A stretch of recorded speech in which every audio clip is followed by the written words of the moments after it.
Blog Talk Radio.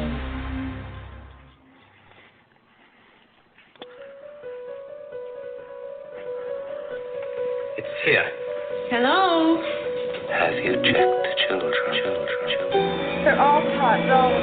Whatever you do, don't fall asleep. I'm afraid. Don't be afraid. No. Be afraid. Be very afraid. Gingy. Pain has a face. Allow me to show it to you. Gentlemen, I am pain. I met this 6-year-old child with this blank, pale, emotionless face. The blackest eyes. The devil's eyes. Have you checked the children? Have you checked the children? Hi, I'm Chucky. Wanna play? I think he's in trouble. Julie, this guy, if he can't take a joke, he stinks. There's no more room in hell.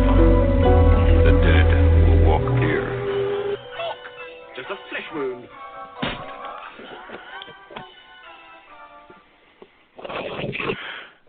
Greetings, Flesh Wound Radio freaks, and we are back.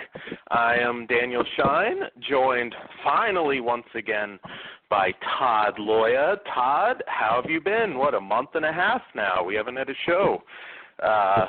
We'll explain a little bit, but how have you been? I've been good. Yourself? I'm doing pretty good. I'm like so happy to be back. It's weird too because I don't think in the 7+ years now that I've been doing podcasts, not just this one, but our early incarnations, I don't think I've ever missed more than like 2 weeks at most, usually during the holidays.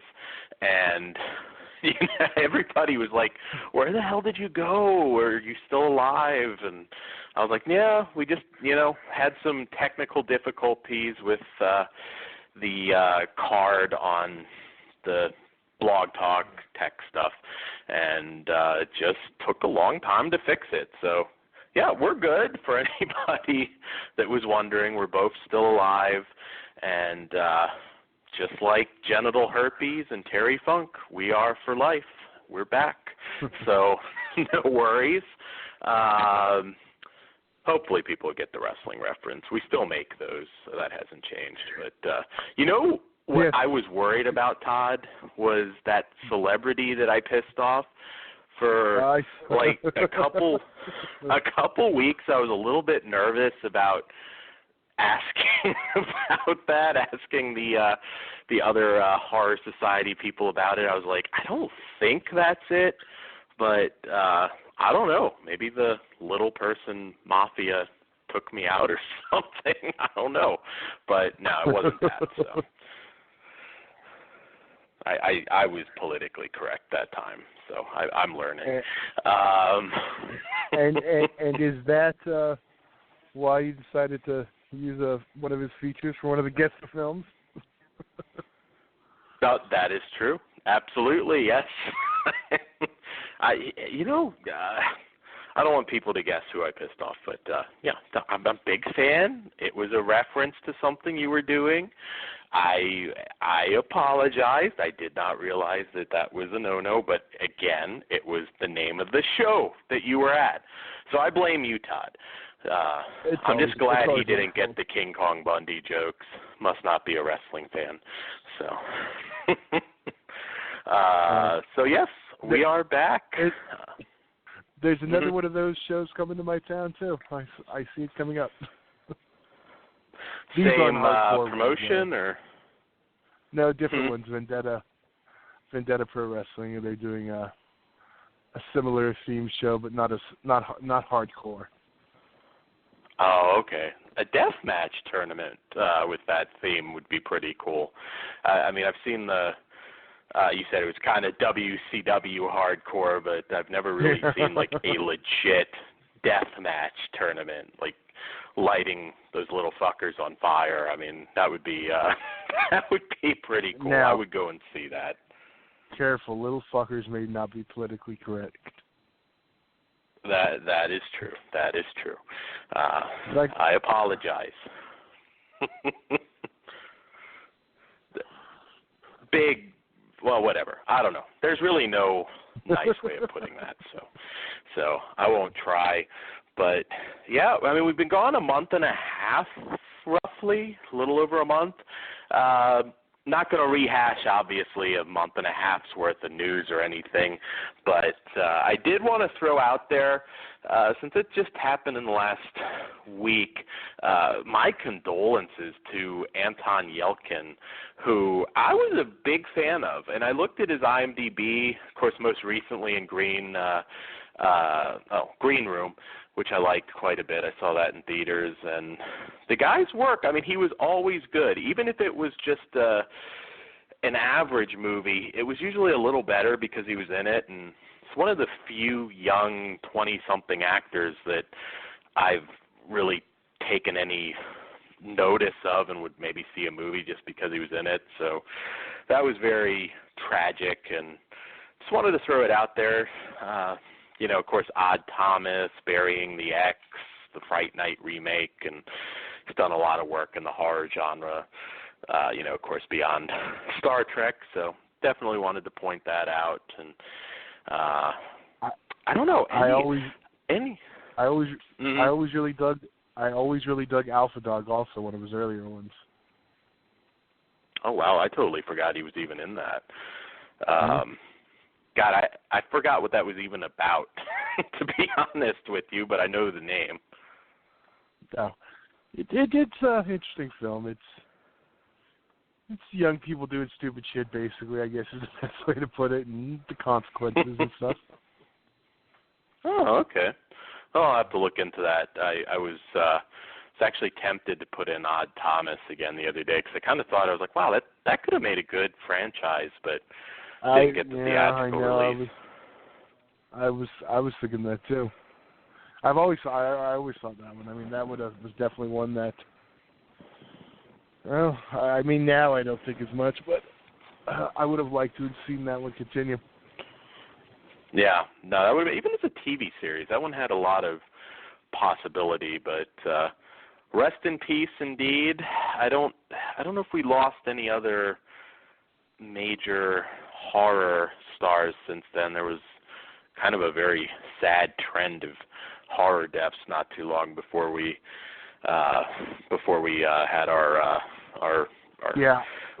period. We better not be back, and then darkness. We better not come back, and they all start happening again. We may have to retire. Yes, that's true. I hope we're not the kiss of death for anybody. That's horrible. Wow. Now if somebody dies this week, I'm going to feel like shit. But hopefully not. Hopefully not. See, it always comes to a mean joke, and that I'm not going to make, because I've already mocked little people, and you know, I don't want to be that politically incorrect now. I'm turning over a new leaf. We haven't even made any sex jokes yet. Oh, go ahead. So boring.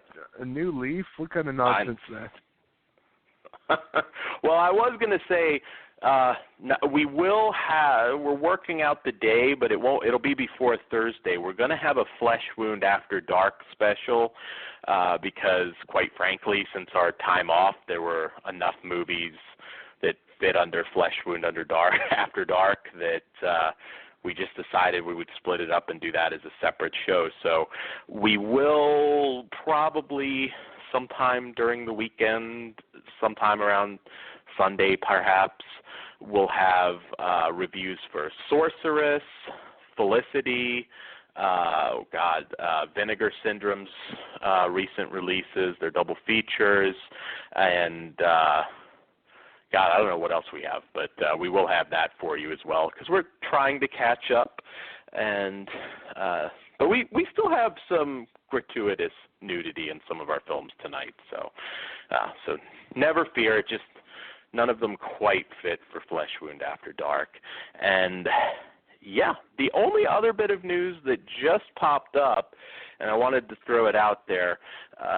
Release news: the Werewolf in the Amazon collection, which is a series of Brazilian horror flicks that have been unavailable for a very long time. I mean, or never available as far as I know. Some featuring Paul Naschy, and it features Werewolf in the Amazon from 2005, The Scarlet Scorpion from 1990, The Seven Vampires from 1986, and Secret of the Mummy from 1982. And this is kind of remember the director. I guess his name's on the tip of my tongue right now, but Cardoso, I believe. And this one is a set from Camp Motion Pictures, and I'm very excited because, to be perfectly honest, I haven't watched a couple of those films, and it is up for pre-order right now on Amazon, so you may want to check that out. I just pre-ordered mine before we went live. Todd, I assume you're getting that one too. For sure. Okay, yeah, so it doesn't come out till October, but that'll be probably a Halloween time review. So I guess without further ado, Todd, did I miss anything? I'm sure I've missed stuff, but like I said, not going to rehash a month's worth of news. Yeah, I'm sure there's some, we'll be like, we should have at least touched on it. But we'll get back into our news groove in the coming weeks. And I'm sure that, there's the Friday the 13th reboot news, more stuff on. The 31 trailer came out, which was cool. But yeah, there's a bunch of little things that have happened. Yes.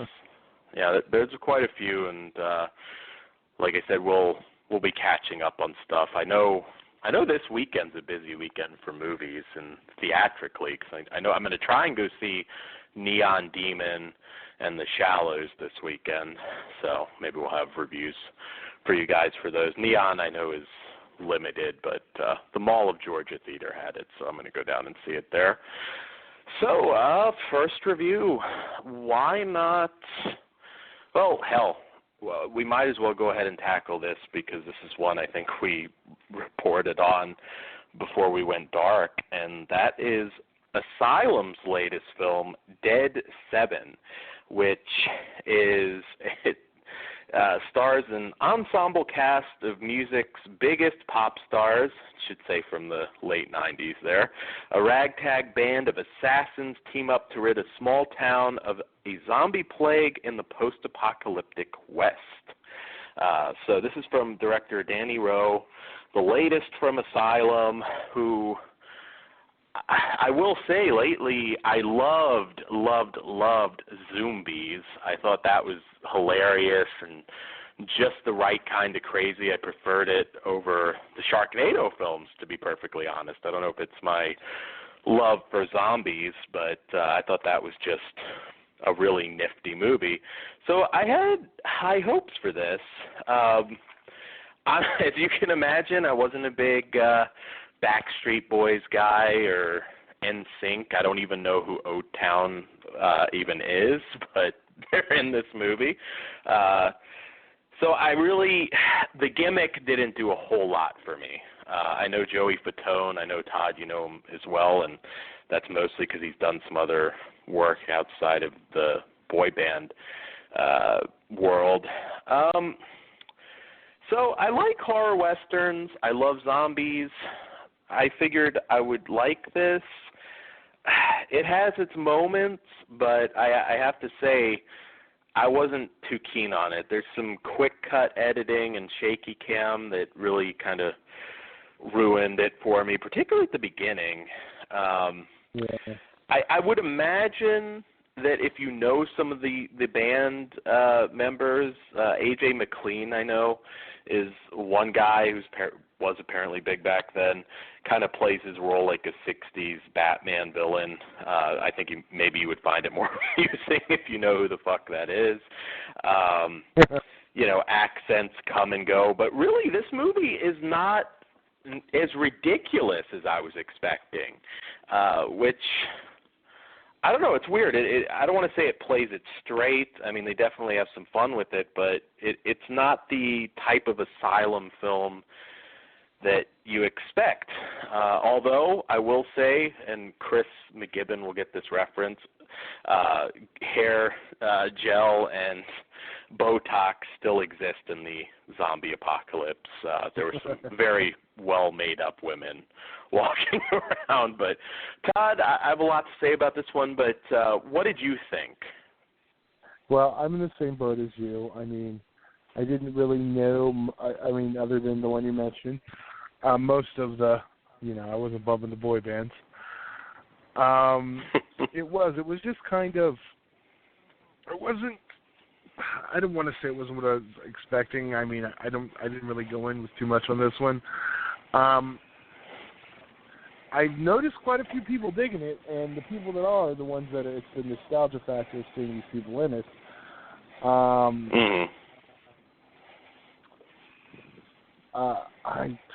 I had a point and I totally lost it. I'm out of practice. It's been a minute. You're having flashbacks to that awesome late 90s music. Hanson wasn't in this. We could have gotten like an MMMBop song or something. John Cicada was in it. Wait, was he in Hanson? No. There was another pop star in there. I think, was it him? That was, because I watched the making stuff and they called out, oh geez, I don't know if it was John Cicada. Now it's going to bother me.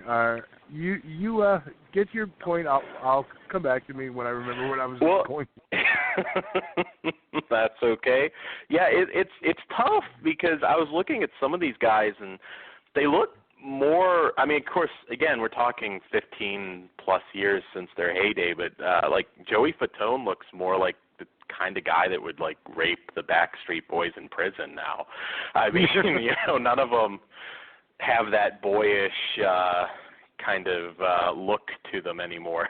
So it was like I'm not sure which ones were supposed to be band members. I don't think the entire cast was band members, but I could not tell you for sure. I was right. It was John Cicada played Sheriff Cooper. That's who it was. Which okay. I don't think the boy band crowd would even know who the hell he is.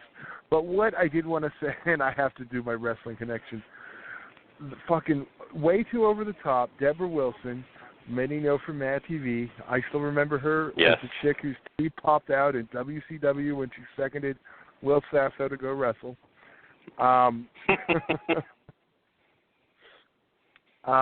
She was just way too over the top for me, and not in a good way. Yeah, I hated to say it, but I almost thought with the bald head and everything that maybe she had cancer and was trying to pay her medical bills by doing this movie. It was very, I didn't even realize it was her at first. She's rocked that bald head for years, so I doubt it. I don't know what she did after Mad TV. I know her from that.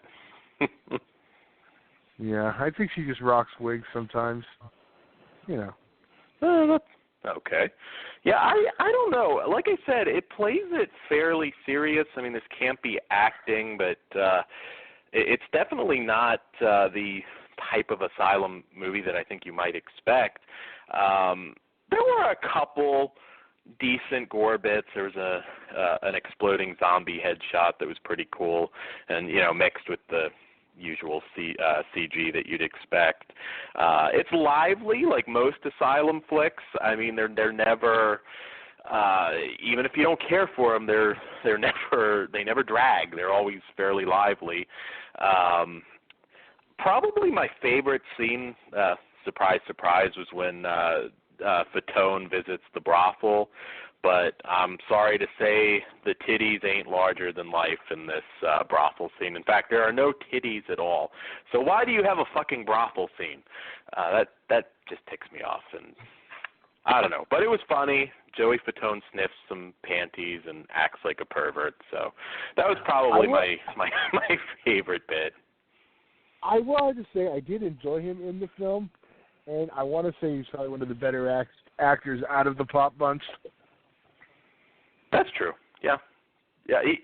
Even back in the day, he really didn't look like a boy band member, which was always kind of strange. But, yeah, he can act. I didn't have a big deal. I thought he was funny in this, and I wouldn't be against seeing him in maybe other Asylum flicks. And he's done some horror movies. He did one mediocre one with Robert Englund. I can't think of it. Incubus, I believe it was. Several titles under that name, but I think he was the detective in that. Huh. So he wasn't too bad. He was in Army of the Damned. Yeah, that's true. Yeah, he's got a horror resume. He's hosted a lot of game shows, so I mean, he's somebody that's still doing stuff. I mean, as for what's his name, Nick Carter in the lead, he wasn't too bad. I mean, he's obviously no Franco Nero, but he wasn't too distracting in the hero role. I have to share it with you.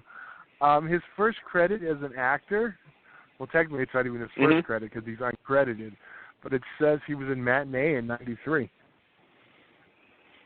Really? Wow. Yeah. An extra or something? I don't know. He doesn't have a name, and it just says uncredited, so most likely. Oh, well, there you go.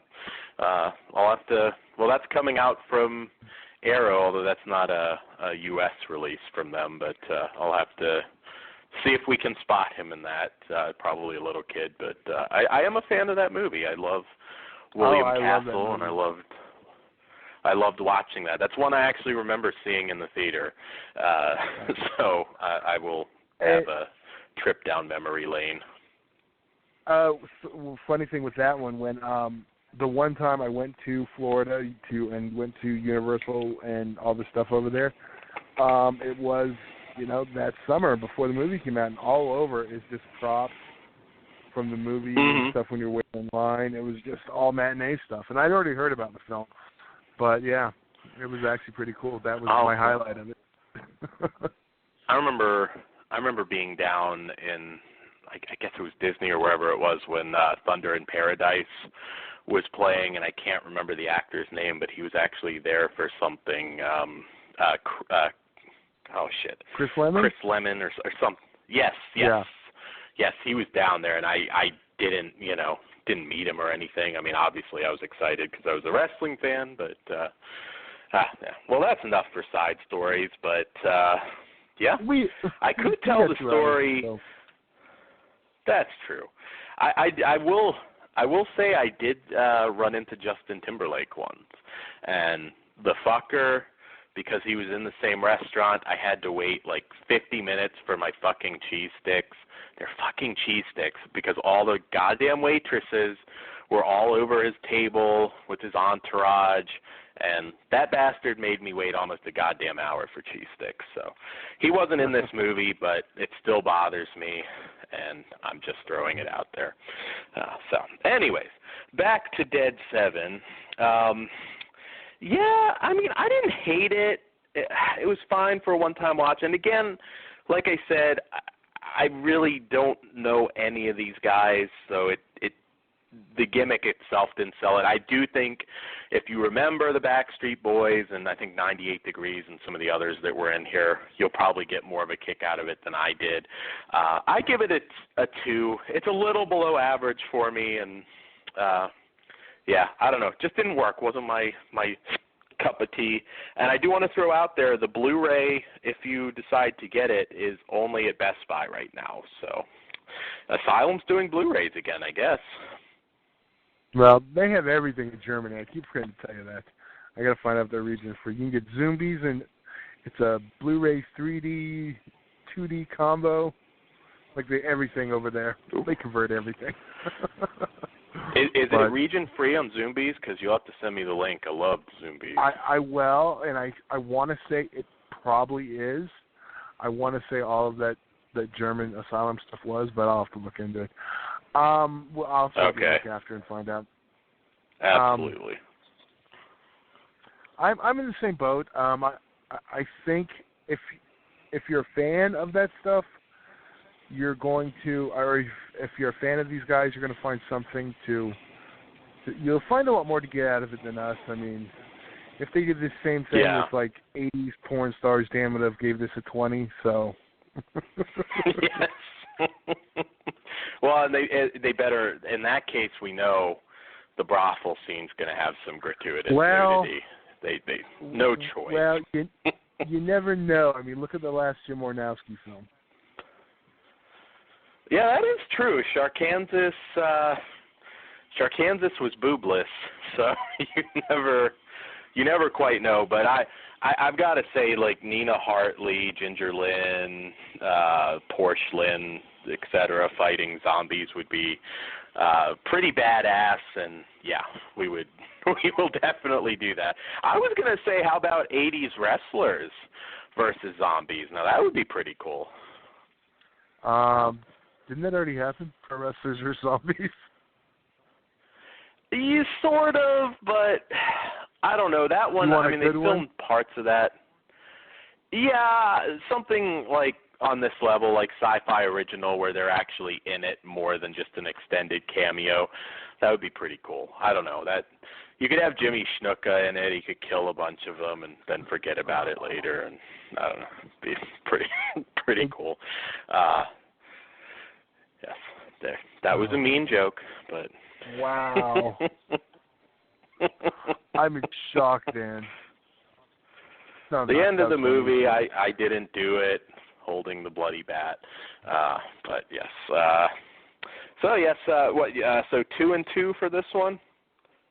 That's right, just like Chuck Woolery.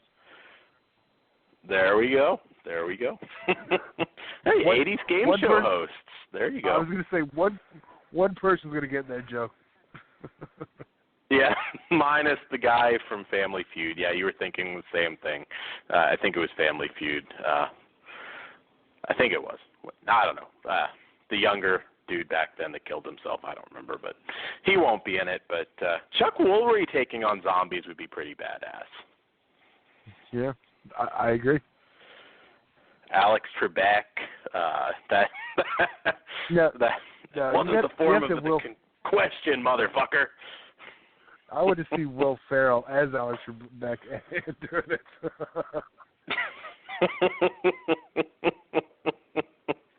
That would be cool, but then you got to have what was it? Hammond as Sean Connery, just like your mother likes it, rough, Trebek. Yeah, that would be pretty cool. That might be the greatest thing ever to hit celluloid. That was probably arguably the funniest SNL skit that I've ever seen.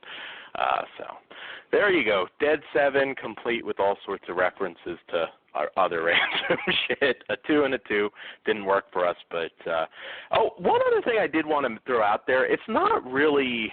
I mean, they've kind of reverted to the Wild West, so it doesn't. There's certain things that don't quite make sense, but that was the least of this movie's problems. I would have been fine with that logical gap, but anyways, that's Dead 7. Moving on to our next title for the evening. Let's see here.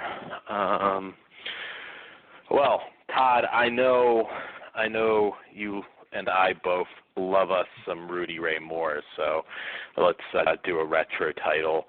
The Human Tornado.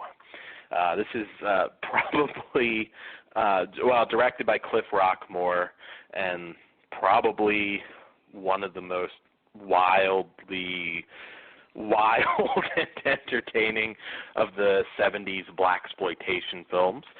This one is from 1976, I believe, and from the back cover, Dolomite, Rudy Ray Moore, is back and badder than ever in The Human Tornado.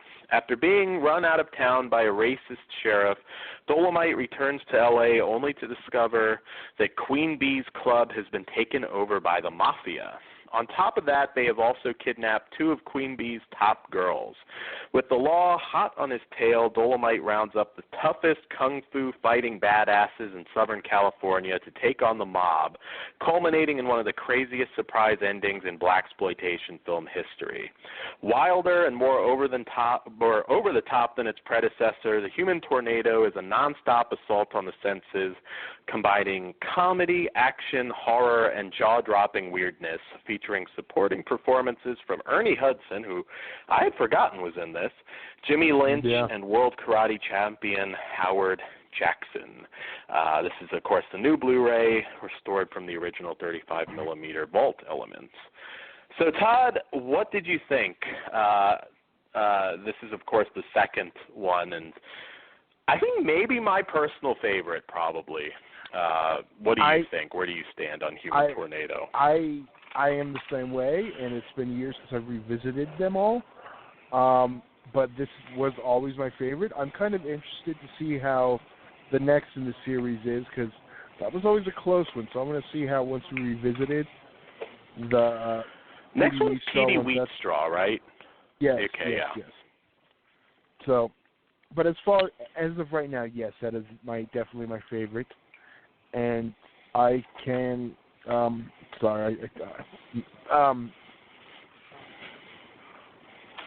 jump in. Hold on. Tagging me in? Yeah. That's sorry. okay. I got you. Nope.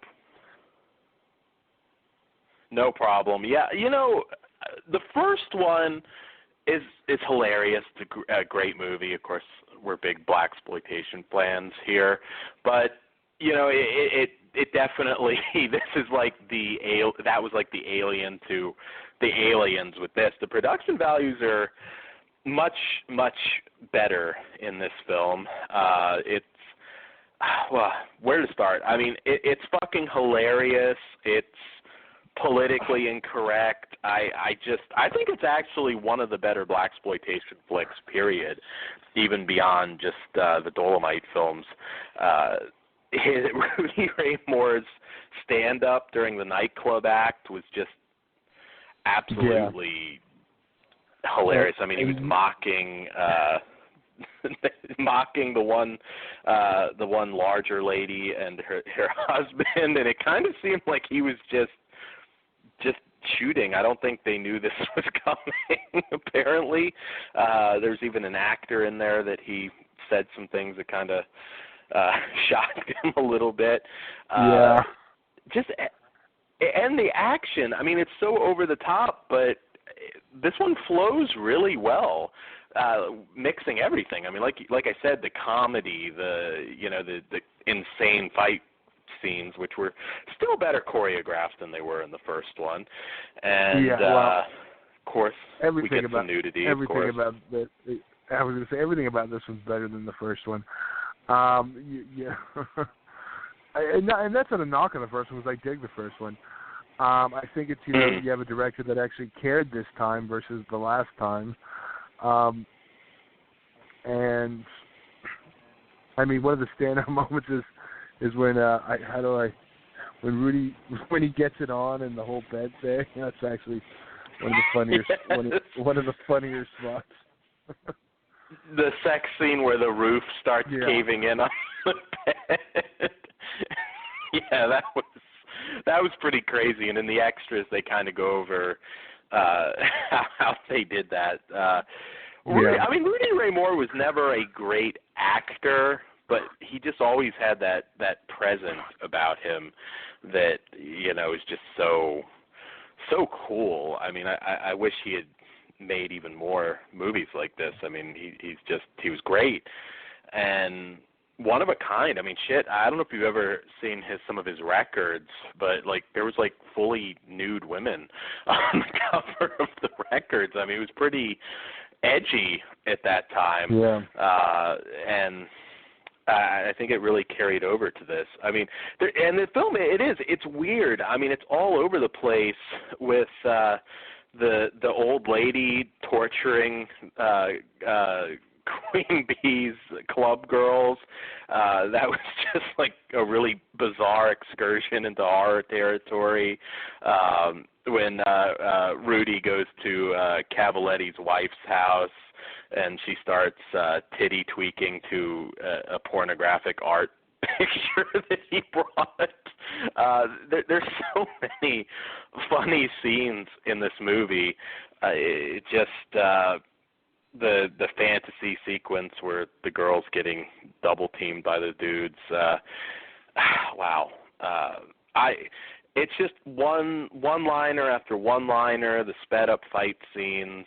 You get to see Ernie Hudson of Ghostbusters fame, and you could kind of tell he was the best actor in this one. It kind of makes sense that he went on to have a pretty great career. He doesn't get to do anything too crazy. He does get to spank a girl, though. I was just saying, don't forget to get to, as they cover in the extras, you get to see Ernie Hudson's brother as his stand-in, wearing a really shitty ball cap.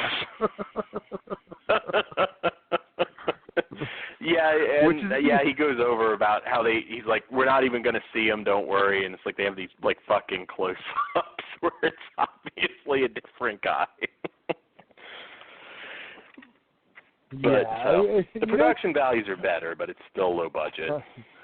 It's funny because the high definition did not help the bald capness, because I never really noticed that when the old DVD or the VHS tape, but it's definitely in the forefront now, which adds to its charms, I think, honestly. Yeah, it didn't bother me. It didn't bother me at all, and yeah, it's funny you mention that because I totally forgot that Ernie Hudson was in it. I haven't revisited these in a while, so I had just forgotten. So it was kind of a pleasant surprise to see him again. And I've met him. He's actually a really nice guy. I don't think he's probably ashamed of this movie at all. So I will have to get something Human Tornado. I should get a picture of the bad stand-in and have him sign that. I think that would be amusing. That would actually be really funny. It would be. It would be. Actually, my brother got to talk to him actually at the hotel. He was in the exercise room with my brother early in the morning. My brother's a big Oz fan, so they mostly talked about Oz, and he's a pretty cool dude.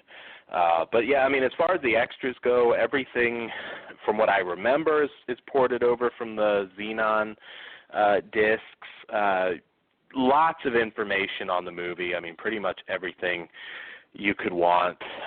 Dolomite Part 2, The Human Tornado, kind of goes over everything. This is Rudy's personal favorite out of the series, and lots of funny stories. I mean, it definitely looked like it was a lot of fun to make, and yeah, and that final fight scene, some of the noises Dolomite makes when he's fighting the Spurt at the end, oh God, it was just such a good time. And we do, in fact, get to see rats eat somebody's nuts. That was pretty cool, too. That was kind of like the ultimate revenge. And yeah, I don't know. It's like this is just very, very 70s. This movie couldn't have been made at any other period. And again, I guess we can first do the movie. I mean, as far as blaxploitation flicks go, and again, I review it with that in mind, if you like these, of course. But I give the movie a 4.5 at least. I mean, it's almost perfect. I mean, it's so entertaining and well worth picking up. And I know, of course, the Dolomite Blu-ray's out now, and then we have this, then Petey Wheatstraw, Disco Godfathers after that. I want to say, was there one more that I'm forgetting right now? I feel like there is. There's the 4, and then, because I know there's a box set of all the other ones, and I want to say the rest are just like the stand-up stuff. I think there's just 4. Yeah, I don't know. Vinegar Syndrome announced there was going to be 4. Okay. All right. So yeah, you'll. I know Petey Wheatstraw should be coming fairly soon, and of course we'll have a review for that. As far as the extras go, I give that a 4.5 as well. I thought there were, of course you can't. Rudy Ray Moore, if you're not familiar, had passed, so you don't get new stuff with him. But it's a very, very thorough disc. I mean, I know everything I could really realistically know about the movie, and it looked fantastic as always. What say you, Todd? Yeah, it's one of those. I agree. It's kind of like hard to rate it on the typical scale, but if we're doing blaxploitation, I give it a solid 4. I while it is the best of the Rudy Ray Moore bunch, I still there's still other ones I consider 5s, and it just doesn't kind of get there, but it's still it's not very coffee, but it's yeah, exactly. That's it's my different. 5. Yes, it's not. I wanted to give it a 5, yeah. but I was like, nah. Overall package, agreed. It's hard to, like you mentioned, it's hard to do new interviews. Luckily, Rudy Ray Moore did quite a few for the old discs, and they were able to repurpose a lot of that footage to make nicer documentaries, because those old sit-downs were kind of just bland. Yeah. I agree. 4.5 solid, because there's still a little bit more room in that. Transfer-wise, it was beautiful, too, for a low-budget film of that era. Top-notch work is always 40 years old. Yeah. Yeah, absolutely. And, well, since we did this, do you want to do the song now? Because since it's kind of our musical break, since it is spoiling it is obviously from this. We're not even halfway through yet, though. Or is that your cue? You need a break. That is my cue, Todd. I need to piss, but you called me out on it now, so. No, I need. That's what you messaged me off air. I go, hey, play the song. That's true. That's okay. I need to take a piss, so and it's a good All song. right. That's not to say I'm not going to have it on speaker while I'm taking a piss. Well, hopefully Dan remembers to mute, or hopefully I do. All right, we'll be back. We got a selection from Dolomite. It is Party at Dolomites. Or I should say it's a song from Human Tornado, Party at Dolomites. We'll be back in a little over 5 minutes. All right, I'm giving you so you know how much time you got. All right, we'll be right That's back. Plenty to pee.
And we are back, correct, Todd? We're back. Sweet. Wow, after that, I mean, we all need to stop manscaping and just, as a tribute to the 70s. Brought you back? Oh, no. Well, you're not that old, Todd, and I'm not that old, so we don't remember the... I do not remember the 70s, though technically I was born in them. There you go. Yeah, but we watched a lot of 70s porn, so it feels like we were there. So it kind of counts. There you go. Yeah. Yes, absolutely. I am throwing my razor away. But anyways, back to the show. I'm very much looking forward to the P.D. Wheatstraw disc. I'm kind of with you. I remember that being like a very close second, although Human Tornado was always my favorite. But we'll see. Yeah. You never know. It's been a while, so we shall see.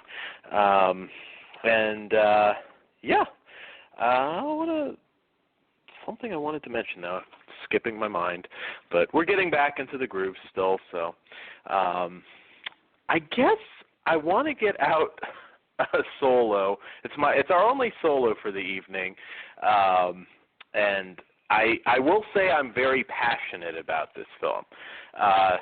Does that mean I like it? You'll see, but I have a very strong opinion about it, and that is Paranormal Sex Tape from director Dick Van Dark. Talk about porno names. I mean, first-time director, but wow, is that a porn name. All right. Paranormal Sex Tape, which is apparently based on true events. Bullshit. This is, well, it's obvious what they're marketing. Looking at the cover, I assumed I was going to get Paranormal Activity with tits. Well, anyways, the back Didn't we get that from the asylum? cover. Huh? Didn't we that's get true. That from Yeah, the asylum? Paranormal Entity, right? I liked Yeah, Paranormal Entity, actually. I thought that wasn't too bad for a found footage flick. And yes, there were tits, so there you go. The tagline on the back is interesting. Once you put it in, you have to let it out.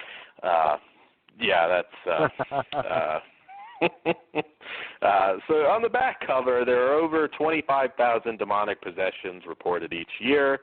Many of those claim to be possessed during sexual intercourse. After a steamy night captured on video, a couple watches their sex tape, but they discover something ancient and very evil on the tape. Something that's watching them, following them, possessing them, based on real events that occurred in Europe in 2010. Okay. All right, so we have two Wild Eye titles tonight, and this was not my favorite of the two. Although I do have some good things to say about the other one later.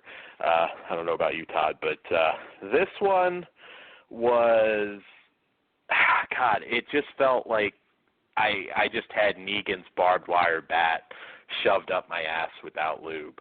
That is the experience of watching Paranormal Sex Tape. Wow. Where to start? Well, there is nudity in the film. I mean, full frontal nudity. I mean, some of it's very trippy and black and white. And I think you'd be better off watching a porno through a lava lamp. Personally, I would have probably preferred that to watching this, but there is technically some nudity. But this is a textbook case of why I have a Mr. Skin membership, because there's nothing else. This is I like art house horror when it's done right. It's professional. There's nothing worse than amateur, really crappy, low-budget art house horror. And this one is that all the way. There is no storyline. I would say there's maybe 8 or 9 lines of dialogue in the entire movie, if that. Wow. It's mostly just random footage of a girl walking around. There's no dread. It's not scary. You just get a lot of walking around, some nice footage. I think maybe this was shot somewhere in the UK, and that's about it. I mean, just kind of just walking around. You get a couple trippy sex scenes that kind of reminded me of, being a young kid, like trying to watch the Scrambled Spice channel. I guess it made me nostalgic in that way. It's probably just about as satisfying. But no, I mean, it's just not scary. I mean, there's no character development whatsoever. I know nothing about these characters. There's nothing to draw you into their storyline, their lives. It does not explain anything about them. I mean, it is just an hour of bullshit. Who are these people? Why do I care? I do not know. There's not a single scene that was even remotely creepy. I mean, and I should also throw out there, it's not found footage. It's just, wow. There's a creepy roommate at one point that makes a girl show him his boobs while he whacks off, and I guess that's probably the creepiest thing in the movie. It's just, it's horrible. I mean, I just don't quite get how you fuck up that bad. I mean, this felt like something a high school student would have done as a short and put up on YouTube, although it's not even that good. I can't say there's anything particularly bad about the actors because there's not a lot of acting involved. Like I said, it's almost dialogue free. There is no story. And this is not me bitching about it not being a good story. There is no story to this film. It's a chore to sit through. I mean, it's actually one of the worst I've seen this year.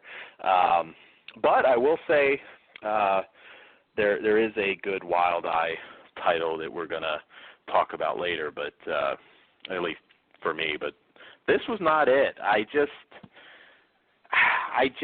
cannot see anybody liking this. I really, honest to God, and if you do and you think I'm full of shit, by all means, hit us up on the Flesh Wound Radio page. I'd love to hear from you, but nothing works about it, and I can't really even spend much more time on it. I give this one a 0. I cannot think of any reason you'd want to watch it or any group that this would appeal to. Like I said, it's not softcore porn or anything, and it's not going to work for the Paranormal Activity fans out there either. So this one did not do it. So it gets a 0. I can't even recommend watching it for free. So there we go. Todd, we did have a turd in the punch bowl this week.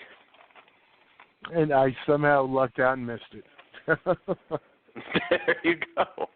You were lucky. You were very lucky. I mean, like I said, the movie is probably only a little over an hour, but it's tough. It's a really grueling hour. I mean, I felt like I was like watching like fucking Gettysburg. Well, that's a good movie, but that's how long it felt like it was. So yes, avoid that one. But well, while we're on Wild Eye, because there was one that I did enjoy that we were also doing a review on tonight, and that is All Hell Breaks Loose from director Jeremy Garner. And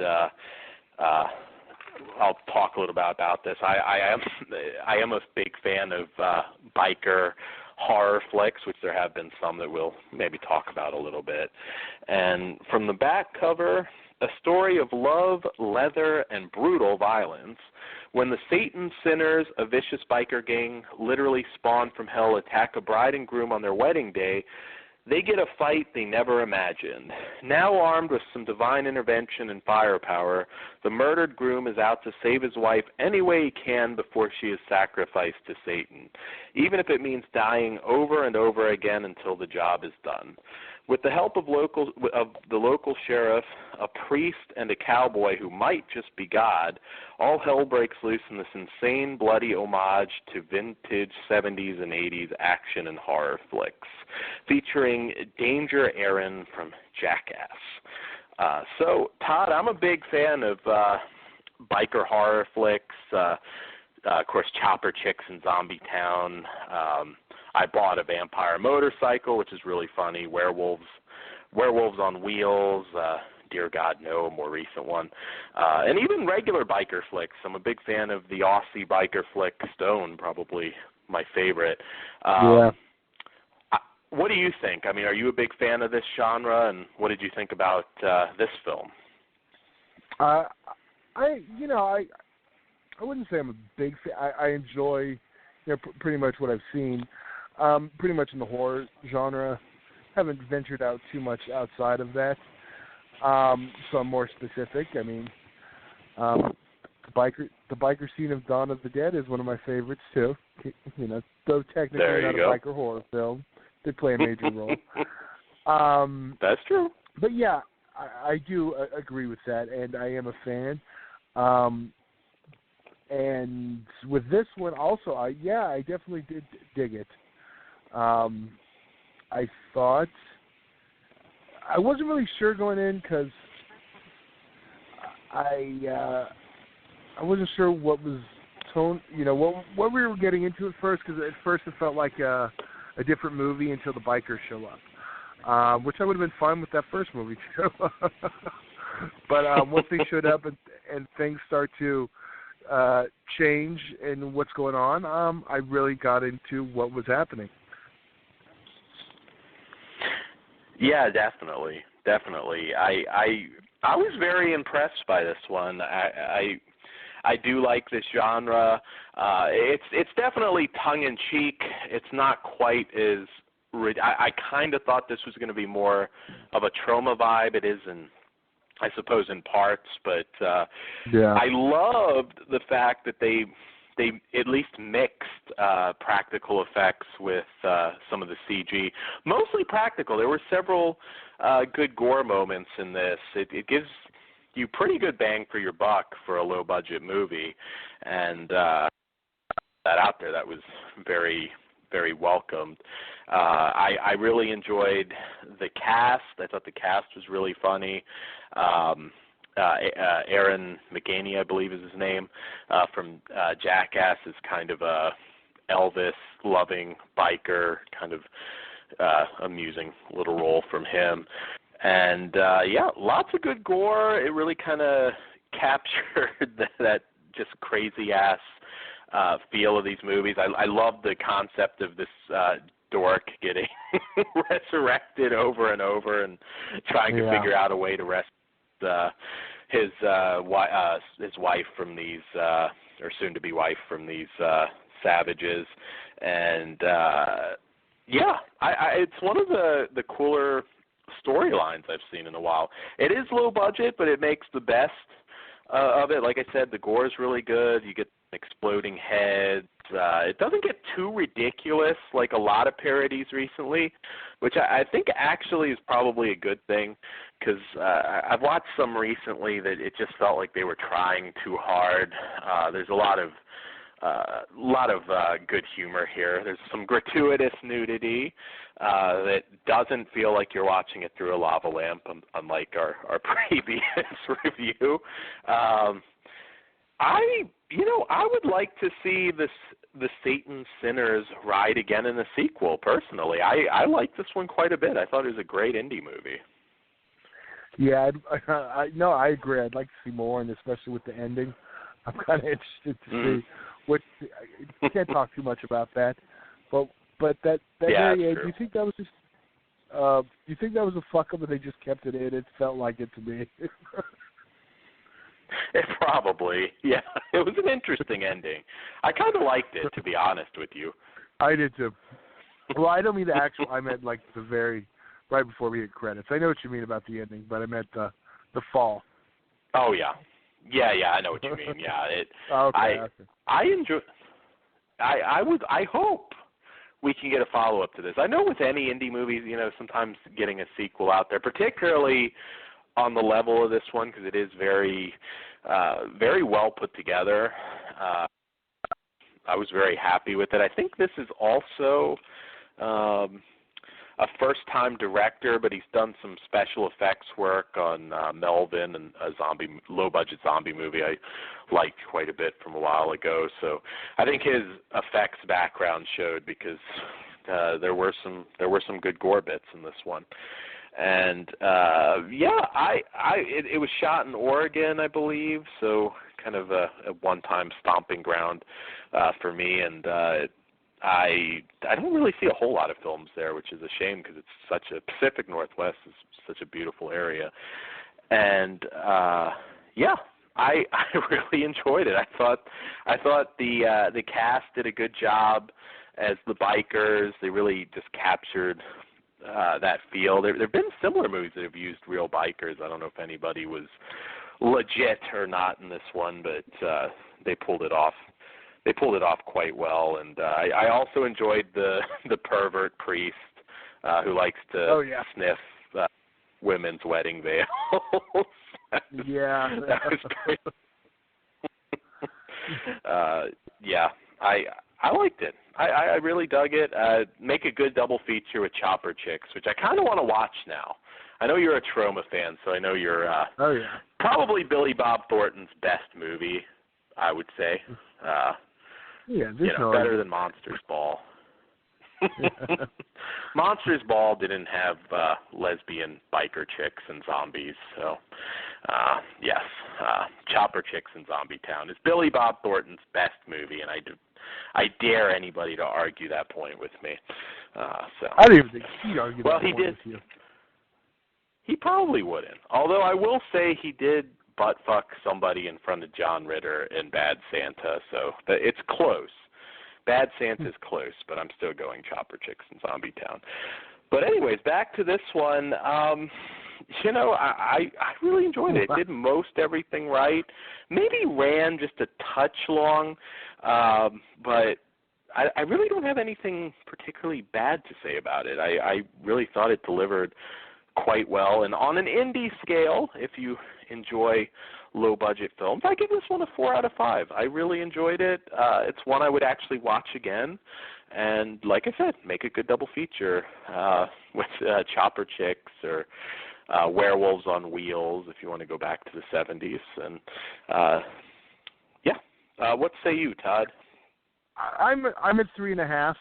Not too far off, but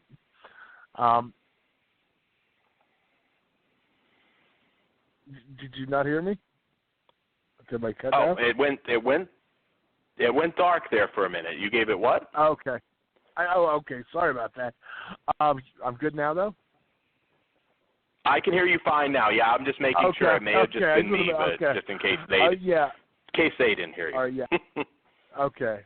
I give it a 3.5. Not too far off. I definitely say it's worth checking out. And for those who haven't picked up the DVD or are hesitant, it is available on Amazon Prime streaming for free if you have Prime. So go check it out that way. Awesome. Yeah, no, you can't beat free. And if you do like the biker genre, definitely check it out. So moving on, we're moving at a pretty fast pace tonight. And if we finish early, I definitely want to talk to you about some wrestling stuff. We don't have TV Terror Talk tonight, but that'll be back at some point. So our next film, we'll go retro again with our other Vinegar Syndrome title, Psychic Killer, from director Ray Danton, who of course was a notable character actor back in the day. And From the back cover, Arnold Masters, played by Jim Hutton, is a mild-mannered man who obsesses over his mother but finds himself implicated in a murder he didn't commit. He's sent to an asylum. While incarcerated, a fellow patient teaches him the techniques of astral projection, also known as the Kerlerian effect, which is the ability to use his mind to control objects at will. When the real killer is found and Arnold is released, only to find that during his time in the asylum his mother has died, he vows vengeance against those responsible for setting him up and begins to use his powers to exact a bloody revenge. Directed by Ray Danton and co-starring Julie Adams, Neville Brand, Aldo Ray, and Mary Wilcox, Psychic Killer is a mid-70s drive-in classic that, despite the frequent gore and blood and nudity-filled shower death scenes, somehow received a PG rating from the MPAA. Is now presented here fully uncut and newly restored in 2K from its original camera negative. That is a good observation. I will say the good old days where you can have tits and gore and still get a PG rating, 1975. I haven't watched this one in a while. I've always enjoyed it. It's of course, I'm a big Creature from the Black Lagoon fan, so it's always nice to see Julie Adams in something. She used to be actually married to Ray Danton. They were getting divorced like right before this movie, so it's kind of ironic that they were able to work together.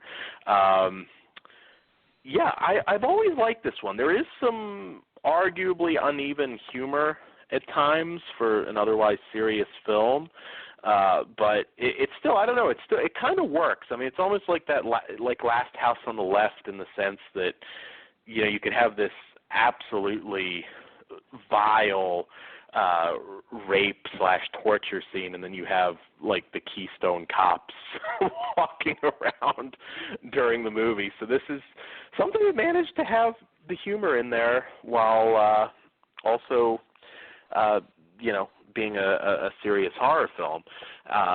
This definitely makes a good double bill with Patrick.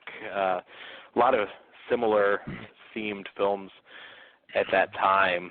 And I should also point out Graydon Clark, another drive-in legend, actually wrote this one. He later became known as more of a director for doing the classic killer cat on a cruise ship movie, Uninvited, The Return, Without Warning, Satan's Cheerleaders, Joysticks. He has a hell of a cool little record himself. Joysticks is personal favorite. Absolutely. I don't know, killer cruise ship, but yeah, Joysticks is pretty close. Yeah, the kills in this are pretty cool. I thought the slutty nurse who's trying to seduce the old vegetable and her weird ass Courtney Cox dance moves as she's getting ready to get into the shower was probably the funniest bit in this movie for me. And yeah, I was going to say I was surprised at the amount of nudity for a PG flick at this time. Not the goriest flick. I mean, her kill was kind of blah with the hot water, I guess, was enough to kill her. But overall, this benefits from some fantastic acting. Of course, Julie Adams is a pro. Jim Hutton was really good as the killer. And even, I don't know if you noticed this, but Della Reese is touched by an angel fame. She, I think, played... my mom was a big fan of that. I think she was like the mentor angel on that show. So you actually get to see a foul-mouthed Della Reese make a cameo in this movie, which I thought was pretty funny. And, yeah, I really liked it. Aldo Ray plays kind of the same role that he played in every B movie at this period. But he seemed a little more sober than normal. It wasn't, like Olin Ray era yet where they were probably propping him up. What do you think of this one, Todd? I mean, were you a fan? And what do you think about the Blu-ray, which I think was pretty stellar? I thought it looked fantastic, and I have to admit, I wasn't sure if I'd seen it, and I'm rewatching it. I don't know if I'm pretty sure this is my first time actually seeing it. And okay. I know I own the DVD. Maybe it was a last movie on a beer night, and I don't remember, but it's possible. But yeah, I liked it. It definitely, with the title like that, it is basically what you expect it to be. It's entertaining the entire time. I don't really have anything, negative to say. It did make me want to watch Patrick, which I do think is probably my favorite telekinesis horror. Yes. Yeah. The unofficial Patrick Still Lives, the most shameless Rick Bob That's ever. my second favorite. That's my second favorite. Come on. It should have been Patrick Still Hard. That's what it should have been. There you go. Maybe an alternate title. I'm sure somewhere. No, I definitely say check this one out. If I don't want to say if you're a fan of telekinesis horror, because that's a pretty smaller, you got like 4 or 5 choices. There's probably more than that, actually, if I made a list. It's not, if you really wanted to get obscure, there's more than you think, but. Okay. More than just Firestarter and Jason, or Friday the 13th, 7. Oh, yes. I know. Maybe we'll do a theme show at one point. There's enough out there, but yeah, I did really like this one. It's another. It's not a classic. I'm not going to go that far, but I think it is a really fun 70s flick, and I was impressed by the acting. I thought it was really good, and even though it doesn't quite feel like it fits, the comedy bits really work too. The construction worker who's breaks out into random song, or I should say foreman, that breaks out into random song and gets crushed by the crane. I thought that was pretty funny. Even though, like I said, it didn't totally fit with some of the film. I think the humor actually probably helped. And yes, well, first off, I'll talk about the Blu-ray itself for a minute. This one's really stacked on extras. You have the Danton Force, which follows the director's 2 sons, who talk a little bit about Ray Danton, who, of course, also directed Crypt of the Living Dead and Deathmaster. He did a few drive-in favorites, and was an actor known for The Longest Day and several classic 50s flicks. And he kind of made this film. The documentary really does a good job of going over everything with a lot of friends. Julie Adams, who he was just getting divorced from at the time of this movie, so he was obviously a likable guy if he could convince his soon-to-be ex to star in this. And it really kind of came off as an interesting guy, a lot of info on him. They also go into another extra, the Aura of Horror, with Marty Rustum, the producer. It talks a little bit about living in Iraq and getting to make movies in the U.S., meeting Al Adamson, who, of course, I think any of our listeners will probably know that name, and his relationship with him. And yet another extra feature, because this one really is stacked, The Psychic Killer Inside Me with Graydon Clark, who talks a little bit about his career, and also Al Adamson and their partnership, and he seemed a little bit bitter about what he got paid on this movie. Apparently he got $2,000 and still seemed a little bit pissed off about it. But it really good, solid extra features. If you're an extra feature junkie, you'll be happy with this release.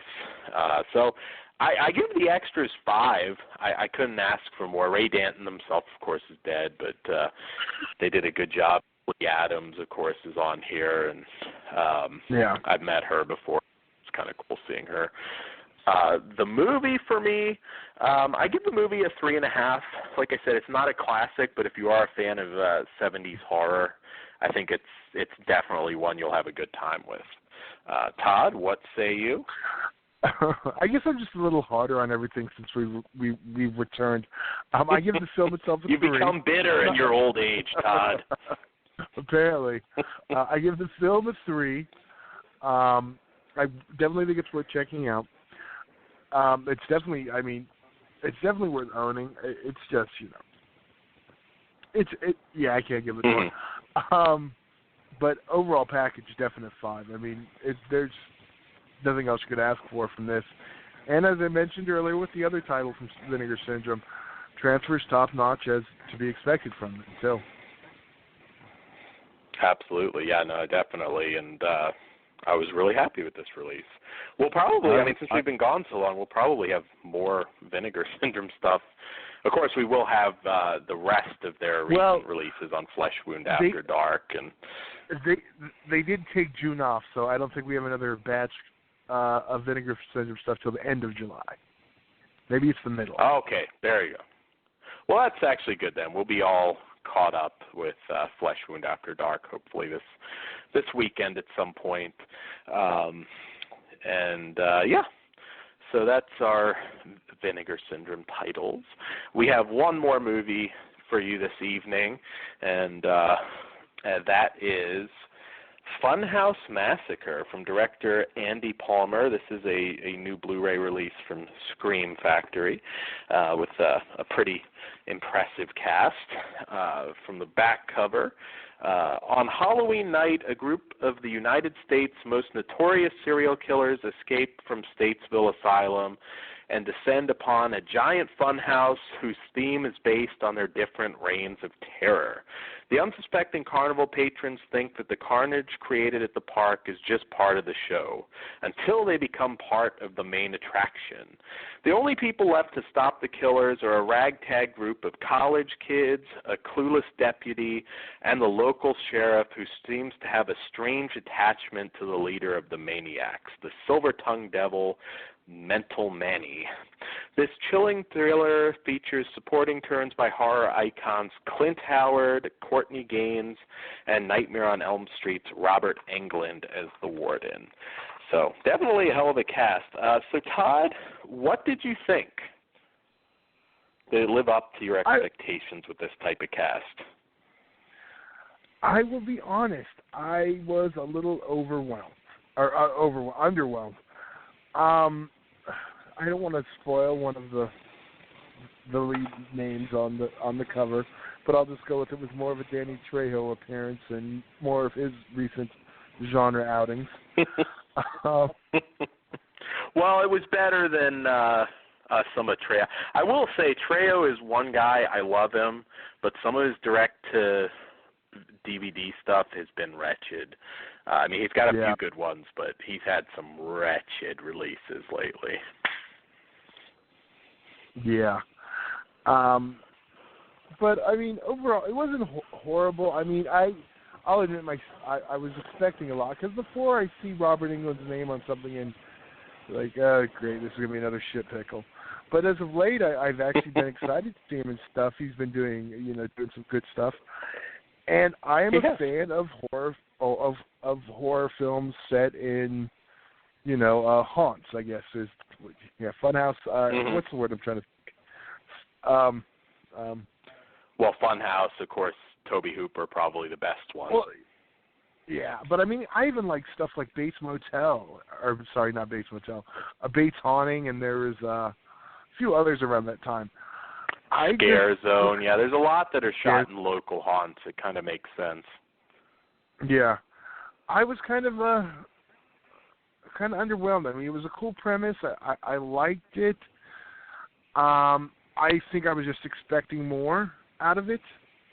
It was a solid cast, and I don't really have anything bad to say about it, except it was I had my expectations a little higher than normal. And I try not to do that, but see what happens when I do. Well, I actually disagree with you slightly on this one. Okay. It's not a classic. I mean, it's an homage flick, so there's nothing really original here that you haven't really seen before. But I actually liked it. And yes, Robert Englund, Courtney Gaines, not a lot of screen time. It's always great to see Clint Howard, though. He plays the killer taxidermist in this one, which was definitely a good time. And we even got Rocco the Clown, a serial killer pro wrestler. I figured you'd pop a little more for that one. I thought that was, pretty cool. I don't know. I thought it would too, but there's only one serial killing pro wrestling clown I enjoy, and I don't even enjoy his work as much as I used to. But I figured Pogo the Clown would come up this evening. There you go. Pogo the Clown. I mean, he would have been a little more brutal. He would have probably fucked him in the ass and then bury him somewhere. This movie was a little more light. It wasn't quite that dark, Todd. He would have stiffed him.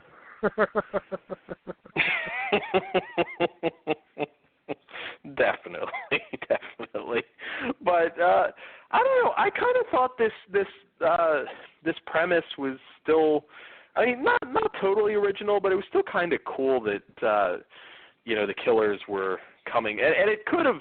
I mean, they could have explored some of that a little more interesting ways, but I still like the idea of the killers coming to this place where their murderous rampages were now an attraction. It's my kind of Disney World. It would be really cool to go to this place, but I thought there were cool kills. Try and say that 10 times fast. I like that we even had a character dress up as Machete, kind of a pudgy. There was Doctor Who reference, which always, that makes me pop personally. I really like. There were some funny bits. I liked when the girl tried to Instagram Clint Howard's kill and his reaction to that. I thought that was a pretty funny scene.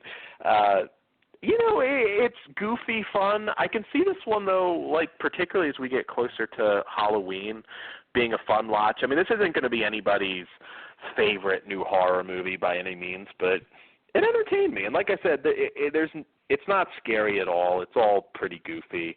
But, nothing wrong with that. Well, see, and I don't disagree with everything you said. I think I was just expecting something a little different. I didn't not enjoy the film. Anytime there's something set at Halloween and I don't watch it around Halloween, I don't get into it as much either is another thing. I know, I can't watch Halloween tomorrow and be okay with it. If it's September, I'm fine, but it's not the season. You have to start seeing Walmart put out the pumpkins and, something. Something. I am. I if I forget, I'm the same with Christmas stuff. If I forget, I don't know, what's a good example? There's a Christmas scene in a movie. I can't think of anything. I'm just going to use Die Hard because everyone knows it's a Christmas movie. I'll use Lethal Weapon. If I watched that in July and forgot it's a Christmas movie, I would be annoyed while watching it. You got that long to wait for presents. Yeah, there you go. Yeah, I get what you mean. I mean, I do think this one will be, like I said, it's not like a Halloween or trick-or-treat tradition around Halloween for anybody, but it did kind of get me in the mood a little bit. I mean, we still got a ways to go till Halloween, but, still. I liked it. I don't know. I liked it. Like I said, it's... Well, let me go first. I'll tell you, just let me go first and re-rate it.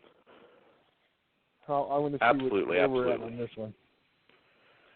I really enjoyed. I thought there were some pretty cool kills, and a few. There were a few not so funny, stupid jokes and a couple kills that weren't as good. But overall, I thought it delivered the gore. It had quite a few laughs. I thought the killers were entertaining. I would have liked to have seen a little bit more development. I mean, you kind of only get a basic background on them. Jerry Burns, a pretty notable character actor, of course, playing the leader, thought he was pretty good and kind of very diverse actor. He was really good on Breaking Bad and some other stuff. I always want to see more of Clint Howard. I mean, what can I say? I'm a big Clint Howard fan. But he was pretty funny in his scenes. You got the cannibal chef and everything. It's a fun movie. I don't know. Like I said, I had a good time with it. Courtney Gaines, kind of still not quite as creepy looking as he was in Children of the Corn. Better actor now, though. I will give him that. I'm not a big Children of the Corn fan. But it ranked pretty well with some of these other haunt movies. I've seen a few that, have the benefit of the location but otherwise aren't very good. And, I dug this one. I dug it. And we do get one lone boob, so, it's better than nothing. Just throwing it out there, Dead 7. Could have given us something. Yeah. I give this one, wow. I give this one a 3.5. I actually, and I think it'll play very well. You were supposed to throw it to me first. You were supposed to let me rate it first. Oh, shit. I know, Todd. You said that, and then I totally got that. And I apologize. I know. And now it just looks like I'm doing this shit on purpose. I give it a 3. God damn it. Well, there you go. That's okay. Hey, you made yourself clear. Maybe you would be closer if we did have the Halloween Walmart pumpkins that are like half smashed out there to get you in the mood. I apologize. No, it's all right. That's why I'm scatterbrained. It's all right. It's all good. It's all good. I like I said, I think people will at least like this. But I agree. Keep your expectations low and don't expect. Like I said, it's not scary at all. It's more of a goofy tone. I thought maybe it would be a little more serious. So some people may not like it as much for that reason. But I had a good time with it. So that's all for our movie reviews. But we do have some extra time. I will throw out, I know next Thursday we will have reviews for Southbound, which a lot of people have been asking me about. I posted a GIF that's been driving people crazy trying to figure out what the movie is. And on that note, because I don't think I said this yet, we will be having giveaways. We're doing it a little bit different. And I'll give you guys a chance who are listening who maybe not on our Facebook page, Flesh Wound Radio. It should, I assume, probably just come up just fine for you under Flesh Wound Radio on Facebook. If you join that, we're going to be posting some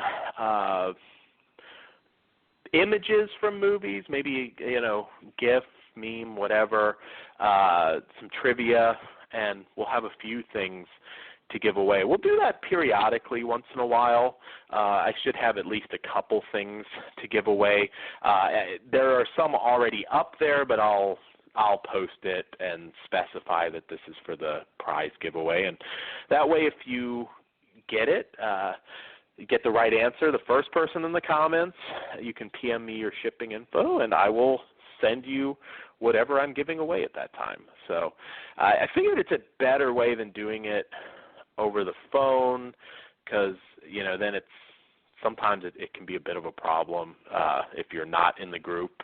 So I figured, no, we'll do it through the group from now on, and that way people that aren't listening live necessarily will have a chance. I know we will be giving away a copy of Dead 7.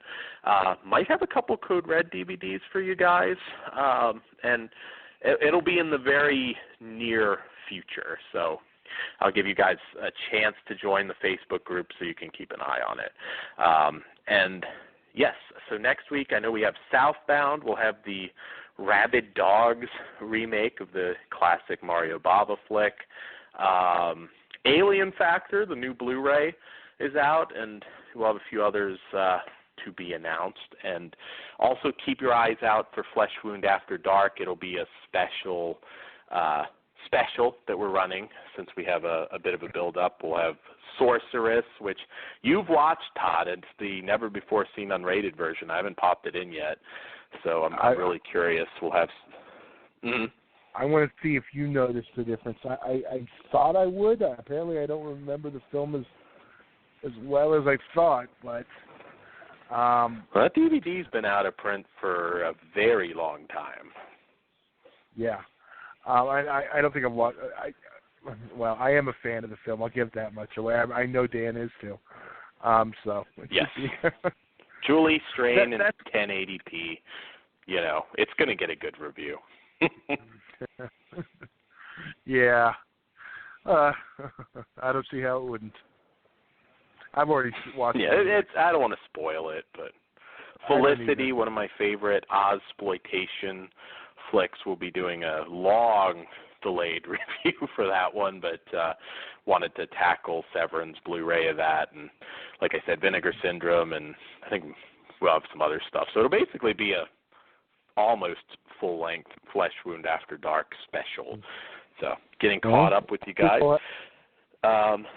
We have a little bit of time left, and go ahead, Todd. I was going to say, I think we'll have as many titles as we did tonight. Yeah, probably, just about, yeah. So that'll be like a very more triple X rated edition. We've never done Flesh Wound After Dark separate, but I don't know, who knows? Maybe if people like it, maybe once in a while we'll do a special for Flesh Wound After Dark. Well, before we cut out, because we do have some extra time. Oh, go ahead. I was going to say, either that or we'll get banned again, or we'll get banned this time and we'll be disappearing again. Yeah. No, fortunately that turned out to be technical difficulties. I wasn't sure. I was like, at this point, if I don't think I could have done anything to offend anybody, because we've been on now long enough, and I was going over it. I didn't do anything really horrible except, like I said, pissed off an 80s childhood favorite. But other than that, there was nothing that I could think of. So, fortunately, technical difficulties. Don't piss off Ewoks, the lesson. God, he was better at Ewoks. Piss off who? I said, don't piss off Ewoks. Ewoks. Oh. But I don't remember if he actually was now. Now I'm definitely getting hate mail. Yeah, there you go. You're just making an assumption, Todd, and that is very offensive. I was actually thinking of a different person in the community of horror. So you're saying they all look alike, Todd? I mean, come on. Well, they're all just little free. They're all little free bastards who ruined Jedi up until Jar Jar Binks was introduced, and everyone forgot how much they hated the Ewoks. Yeah. Speaking of racist, yes, that was pretty amusing. Yes. So, anyways, we apologize to any whatever listening to this show. Yeah, right any now. Whatever. You fucking fucked up. Damn. Yes. Ted's back in uniform. I really want to talk about it openly because I still think under the with what was posted. Well, you know what? Being the event you were at. Let's do it on After Dark. We'll make them sit there. Maybe we will. Yes. We won't name names, but we'll talk a little bit about it. So yes, wow. I'll be in Facebook jail for sure. But I do have to ask you before we cut out here, what do you think about all this draft stuff? Huh? And he's not talking about the NBA draft, folks. You might want to be specific. Not. Unless, yes, I should be, because we could have new listeners. It's been a while. The WWE and I believe draft. And I believe the NBA draft was today. I don't watch basketball, so I have no idea. But I have a lot of friends who are into sporting events and things of that nature, so I believe that was today. I'm going into it less pessimistic than I was the first round, although coming from the first one, I probably should know what to expect because the first one was shit. But I'm giving it a shot, see how it goes. I'm hopeful too. I mean, I don't mind if they stack Raw with more of the top names, if they will allow SmackDown to kind of be more, kind of evolve more organically, much like an NXT type format. I think that could really, truly work. And I mean, obviously you got to have some names there, but I don't mind it if they really allow. And obviously, I know this isn't going to happen, but I keep coming back to the original draft. Maybe it would be an interesting idea to let Paul Heyman book maybe SmackDown again. I know it's not going to happen, but Yeah, I'm going to say that. Kind of maybe just have Vince leave it alone. Yeah, in a perfect world, but I don't think he wants to go back to booking. But I will say, the Paul Heyman SmackDown era was, some top-notch television, and I enjoyed that era. It was very, very much, and he's got a lot of talent to work with right now, because from what I'm hearing, NXT is going to be rated pretty deep, is from what I'm hearing, and that it's going to NXT will probably have kind of a reboot sort of deal, because I'm sure Balor obviously is coming up. I think Bayley will probably be coming up. The biggest concern for me is splitting the women, which I think they're going to do, and I'm not too keen with that. I don't know, because I just feel like the women's division has come a long way, and I don't like the idea of splitting the rosters on that, but I guess we'll see. Yeah, that is one thing that, they just got rid of the Divas title. They're going to bring that shit back. Now it'll be the total Divas title. I mean, if Raw too, I mean, they haven't said yet if SmackDown's going 3 hours. I kind of hope it's not. But if they're doing it that way, my solution, let Raw have the women's title. You stick Eva Marie, maybe Nikki Bella, Lana, Maurice, some of them on SmackDown, because I know you still need women, and just have the true wrestlers on Raw, and I mean, that's the best way I would do it. Work. No. Maurice is just a valet. Well, even if she did again, she'd no longer be at the level she'd need to be. Yeah. And, put a little the sex appeal, I guess, on SmackDown, have the women's title on Raw, and I don't know, maybe SmackDown, if there's going to be a Cruiserweight title again at some point, they could get that, and it'll sort of be like, well, we have this, but they have that, and keep things equal sort of deal, but I'm excited. I think it'll be good TV. One thing I am curious to ask you, because there's all this talk about former talent coming back. Who do you want to see? Who would you like to see get another run? You should know the answer. It's, of course, Kurt Angle. Yeah, and that's rumored, but I don't see that happening. As a wrestler, I just don't see it happening. I'd love to at least see him make a cameo or so at some point. But I know before they were off on the idea, but I think with the split and they want veterans on rosters, I think this is the shot he has if they're ever going to pull the trigger on bringing him back for full time for that, because I know he wants to do that last year run. And I think it's either got to happen now or let it go. Well, yeah, I agree. I mean, it's probably definitely never going to happen. I mean, much like Austin wrestling a match. I think any hope of that went with him not doing it in Texas at Mania this year. I would say the same thing with Kurt Angle. It's just not going to happen. Maybe he goes back to TNA if they can open their pocketbooks again. I don't know. But yeah, I don't know. But who knows? I mean, I don't necessarily like him as a GM, but I could possibly see them doing that. But I just don't know if they'll get over their health concerns. I have heard other names they've been throwing out, like MVP, Carlito, Crime Time. I think even I saw somewhere they even mentioned Mr. Kennedy.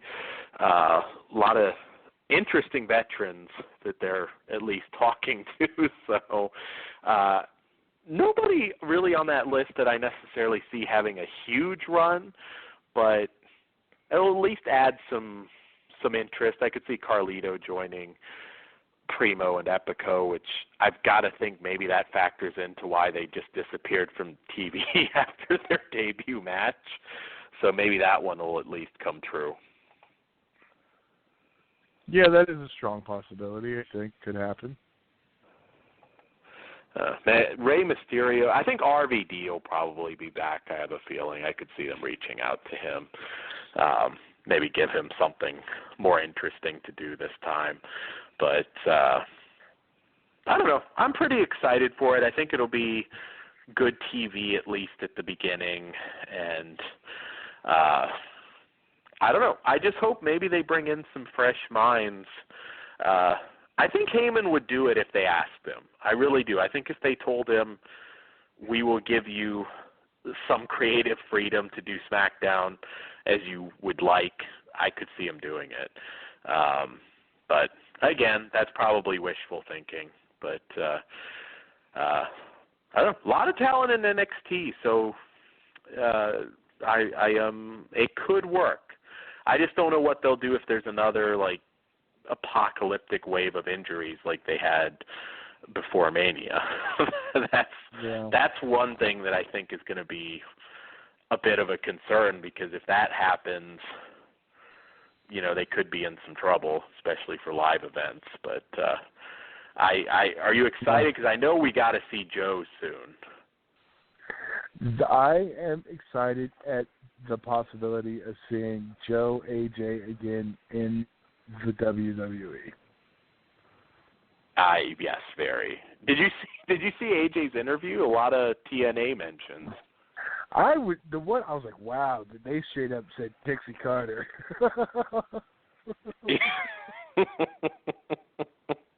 He was fairly diplomatic. I mean, he didn't trash him too hard, but I was surprised because they kind of avoid mentioning it on TV. They mentioned it's always Japan. His 2-year Japan stint. Yeah. Yeah, they mentioned Japan like that's where he's been for the last 15 years. That was a pretty good interview, actually. It was. They don't want to risk the shot your network or your cable or satellite might actually have Pop TV. I mean, we don't even get it in fucking HD on DirecTV, so who knows who else carries it. Well, that is true. I mean, when you have to, borrow money just to get your pay-per-view on air, and TNA still, I mean, I feel so bad because there are some guys there right now that, honest to God, have a lot of potential. I think EC3 is great, somebody that I think WWE dropped the ball on. A lot of good things happening there, but they just, I don't know, I just think it's almost too little too late. I still would not be shocked in the next few years if WWE ends up with the rise and fall of TNA disc. I feel that will come at some point in the future. The only problem is it's going to be the longest fall in a promotion's history. It'll be like the first. That is true. The first 5 years, great. Then it's like just, and then they kept going and going as the product fell to shit, and then it would be all right, and then it would be the ups and downs and ups and downs. I think that'll be like, Dixie Carter will be like the original Ultimate Warrior DVD. You know, I think that would. I would pay money to see goal. Scott Steiner come on. It out. She's doing all this, so one day when WWE buys it, she can be all over the WWE network and all over the DVDs, acting important. She'll be like the Lady Eric Bischoff. No, I'm so. She was one. Do that. She'll be the Lady Vince Russo. There you go. I hope JBL hinted at maybe interviewing Russo at one point. That'd be an interesting interview on the network. I don't know if they'll do it or not, but that I would love to see Scott Steiner talk about TNA because holy shit is he outspoken about TNA. That would be the ultimate Stone Cold podcast to have Scott Steiner on there. Yeah. That would probably be the best. Yeah, no, that would really get the subscriber count up. I see that ending up like the Jim Ross Nature Boy press conference and Stone Cold getting fired for some of the shit he said.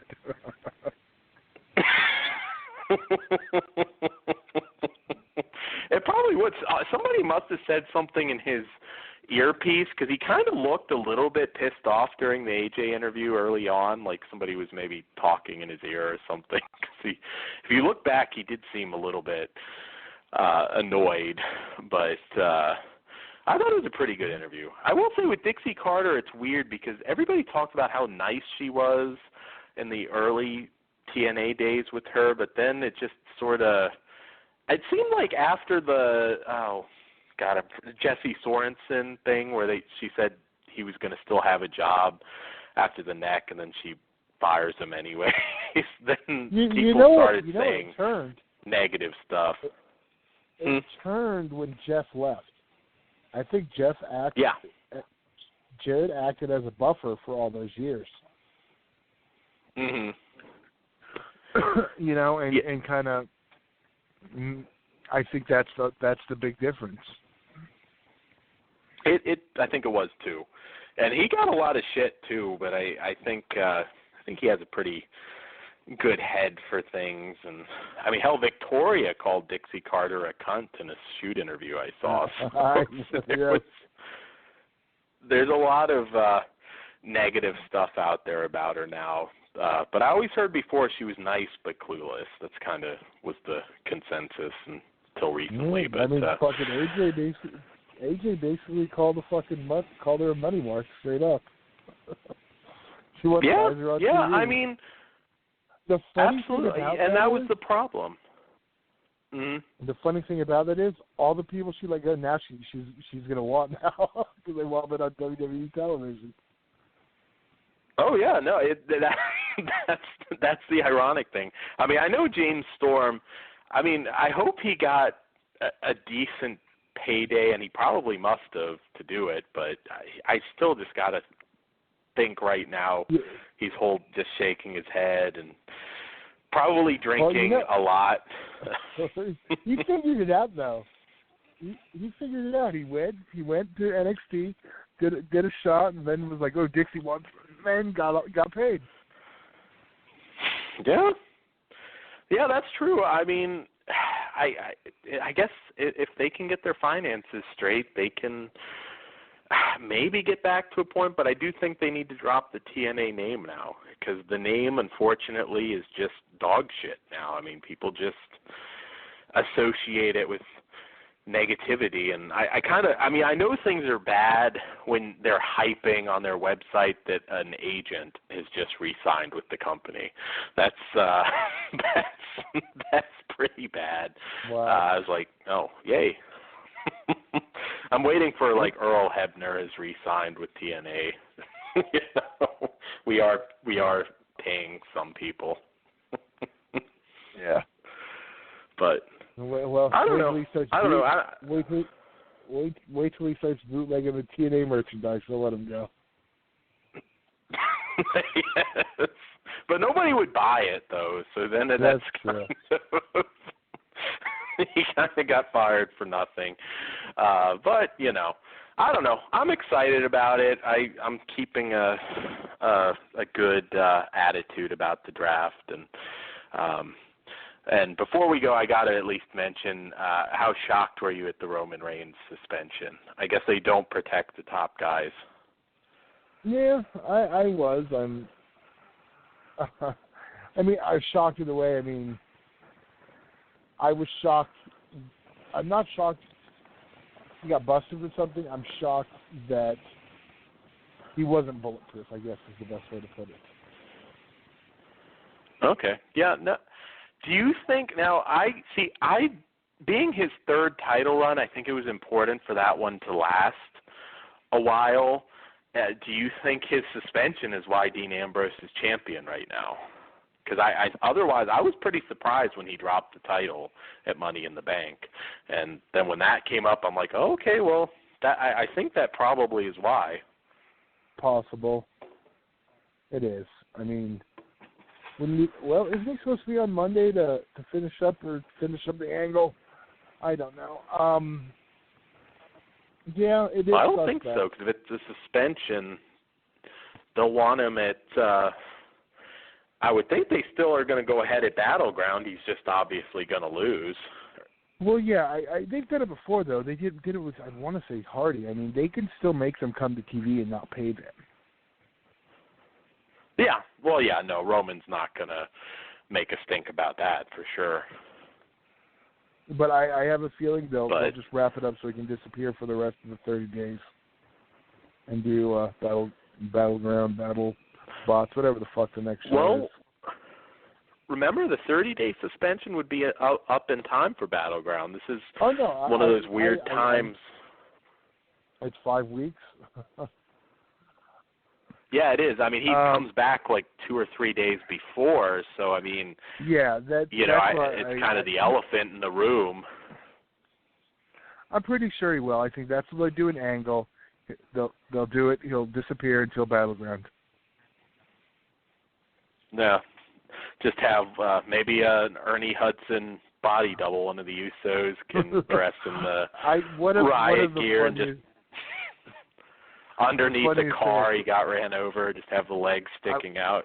I want to say it was kayfabe news. They had Glenn Jacobs to portray fake Roman Reigns for the next 30 days, which I thought was fucking hilarious. That would be pretty funny. They just have like some obvious. Roman Reigns has a mask now, a riot helmet. They could pull. Oh shit! They could pull the Rabbit and Rude gimmick. I was gonna say the Doctor Who gimmick, for you, but now we're going. Now you said the riot gimmick. Oh yeah, you just see the flash of light, and I don't know, maybe Ryback comes out or something. I don't know. That'd be worse for you. I know you were pretty happy with the news because I can't imagine he's going to have the title put on him anytime soon now. I certainly hope they wouldn't do that. But I don't know how de-pushed he'll be. I don't know. I mean, are we gonna? You don't think so? Nah. I don't even know what he got busted for. Depends what he got busted for. Yeah, that's what I don't know. I don't know if it's like a bullshit thing that he got busted for, that it was just like something he got at GHC or something. Hornswoggle maintains that's the only thing they ever did that pissed him off. He said he just couldn't pee when the test was, and that's a violation. But the way they worded it, it was like he had to explain that to his kids and all this shit. He was not happy. That was the only time he said he wasn't happy with WWE. It was the way, because he Hornswoggle just couldn't pee. Yeah. And I would just say, give me a case of Gatorade and I'll do it. I mean, just give me, a little bit of time. Yeah. Yeah, I don't know. I mean, I will say I think they're, because with Adam Rose, wasn't it his ADD meds or something? It wasn't, it just seems I don't know. I mean, it's a shame if it is just kind of a bullshit thing. But there has been that criticism for the longest time that, Ricardo Rodriguez is getting tested, although he did fail one, but is getting tested over and over. And, yet Cena, Ryback failed some, but not recently, or, not failing them. It just seems kind of suspicious, but I don't know. I don't know. I don't know. I have a feeling, though, that he might be put into a lesser role. I just can't see him getting the title again anytime soon. But I'm not saying that, but he can still be in the top pick. But we are running close to out of time. I got some plugs I got to throw out there. We'll be back next week. Don't forget, coming up at 8:00, Hellraiser Radio will be on. Just go to hellraiserradio.com. It's a gateway, take you to wherever you need to go to listen, speaker, whatever. It's a big week. It's the last show before the next UEW show, which is this Saturday in East Los Angeles. Stand and Dismember. I'll be there, of course. And that's, I think, all my plugs. I know I'm trying to rush to get them out. We got 90 seconds. Stan, you want to say goodbye? You got anything to plug? Anything to say? I think we plugged pretty much everything else. Keep your eyes out on the Facebook page, Flesh Wound Radio. Join it. We will have some giveaways sometime in the next few days or so. Tune in next week and watch out for that Flesh Wound After Dark special. And other than that, I apologize to the Munchkin community. And on that note, I'm just going to run away. All right, good night, guys. Good night, guys.